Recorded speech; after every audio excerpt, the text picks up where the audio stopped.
തൃശൂർ പീച്ചി ഡാമിലെ റിസർവോയറിൽ വീണ 4 കുട്ടികളിൽ 3 കുട്ടികളുടെ നില ഗുരുതരമായി തുടരുന്നു.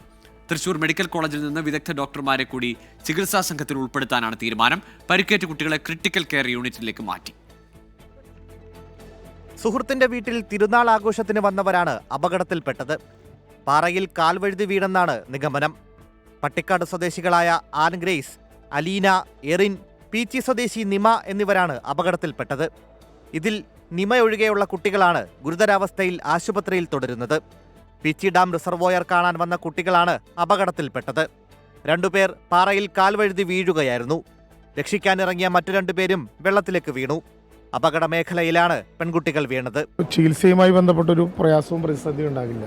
എന്നാലും നമ്മൾ മനസ്സിലാക്കേണ്ടത് 3 പേർക്ക് നിങ്ങളെല്ലാവരും പറഞ്ഞതുപോലെ ചെറിയ ഗുരുതരാവസ്ഥയിൽ തന്നെയാണ്. എന്നാൽ വലിയ പ്രതീക്ഷയിലാണ് നമ്മളെല്ലാവരും ഉള്ളത്. 3 പേരുടെയും ആരോഗ്യസ്ഥിതിയിൽ നേരിയ പുരോഗതിയെന്ന് ജൂബിലി മിഷൻ അധികൃതർ അറിയിച്ചിട്ടുണ്ട്.